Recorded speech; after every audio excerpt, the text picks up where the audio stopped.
The United States media readies for a primetime national address by the US president. Donald Trump pushing for a climax in his fight over that controversial US-Mexico border wall, announcing both a speech at 9 p.m. Eastern and a trip to the frontier on Thursday. A partial government shutdown has been in effect for some 17 days after lawmakers failed to break a budget impasse. Now, the decision by the major US TV networks to set aside at least 8 minutes of airtime for the speech has sparked controversy and fueled debate on social media. In fact, CNN's Brian Stelter tweeting comments shared with him by an anonymous television executive highlighting the quandary. He calls us fake news all the time, but needs access to airwaves. If we give him the time, he'll deliver a fact-free screed without rebuttal. And if we don't give him the time, he'll call every network partisan. So we're damned if we do, and we're damned if we don't. And joining me from New York, Professor of Media Law and Ethics at New York University, Charles Glasser, and Senior US Correspondent joins us, Michael Shure from Los Angeles, and with me in studio, host of The Spin Room, Kaufman. Gentlemen, great to have you all with us. Michael, we'll get you to kick us off over in Los Angeles. Of course, those who don't work in the media can identify the significance of where an address is made and at what time. So what makes this announcement by Trump so significant that it's got everyone talking? Well, the significance, Tracy, first of all, is that he is doing this for the first time, asking for free airtime from the networks for the first time on an issue when the government is shut down that has been quite divisive. So it seemed at first that this was asking for a chance to sell his side of the story. And as you said earlier with that anonymous TV executive, a lot of people have a very difficult time with the fact that you cannot fact check the president. And they felt as if it would be giving him free rein at a time when he didn't deserve it. That said, the Democrats, for their part, Nancy Pelosi, the Speaker of the House, Chuck Schumer, the minority leader in the Senate, both Democrats said that they are going to have a response. They asked the networks for that time. So at least there is a balance, a corrective balance is how they see it. But this is what makes it significant. It's the first time the president's asked for it, and it's on an issue that is dividing the country right now. So, Charles, to you in New York, what do you make of the conundrum that US networks are facing over being not only competitive and, of course, broadcasting what the people want to see, also being informative and then acting in the public's interest? Well, that's a great question, and it's almost amusing that it's a conundrum at all. Generally speaking, presidents have had air since the fireside chats, and people who opposed that particular president, in FDR's case and on to now, will argue that it's a campaign speech or a rally. The conundrum here, of course, is the consistent drumbeat, and I'm not going to weigh in on its accuracy, but that Trump has a tendency to, not tell the truth or whatever, predicting it. David Weston told couple months ago, the Daily Beast's Lloyd Grove, something very interesting. It's not the job of the news organization from the beginning to decide that things are going to be inaccurate, and therefore we're going to keep them from the people. Joe Lockhart, the former Clinton press secretary, had a remarkably bad idea, no offense, but he suggested that the networks air it, but if he says something wrong or incorrect or unfactual, that they cut away from him.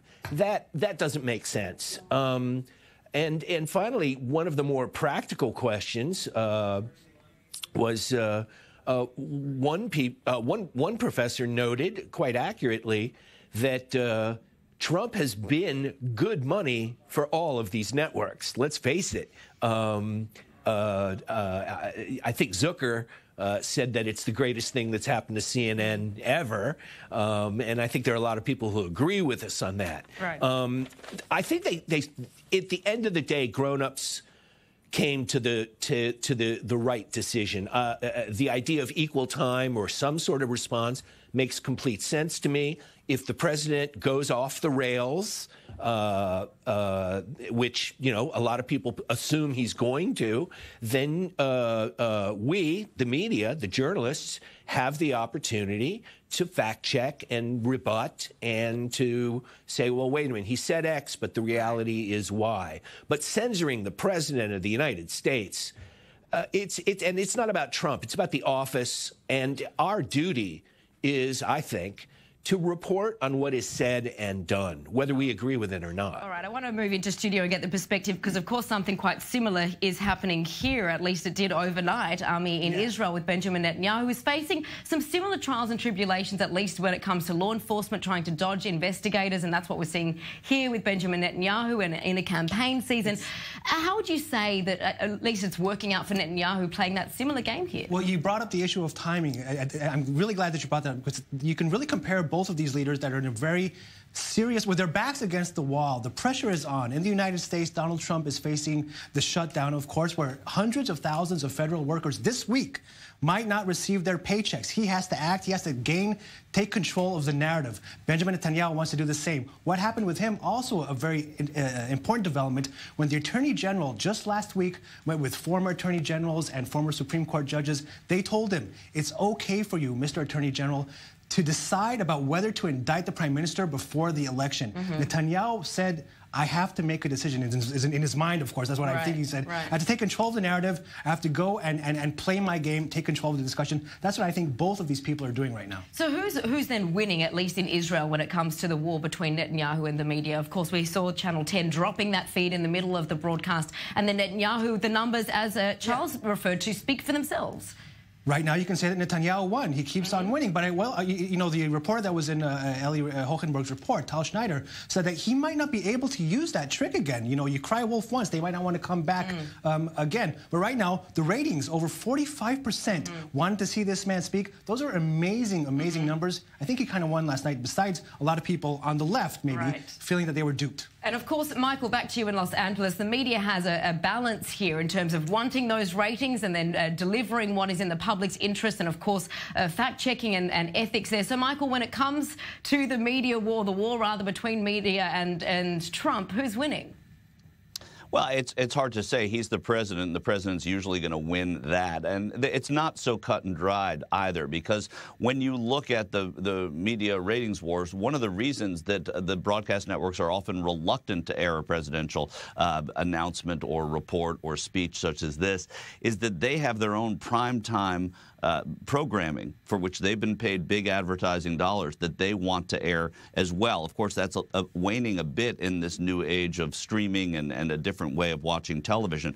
But with precedent, that's how it happened. And I should also point out one thing that Professor Glasser didn't mention was in 2014, while there is precedent for allowing the president to come to the American people, the White House has to officially request the airtime. In 2014, Barack Obama was told that he would not get that airtime for another speech on immigration. Democrats in the United States right now have not forgotten that either. And Professor Glasser, just to finish us off briefly, how should media outlets then be weighing up scenarios when they are feeling like they're being exploited or used?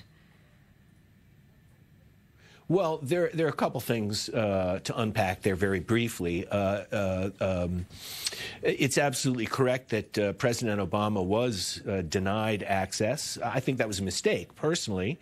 And that really, other than whataboutism, doesn't really get us anywhere. The fact is that it's my belief that, again, our responsibility is to report on what is said and done.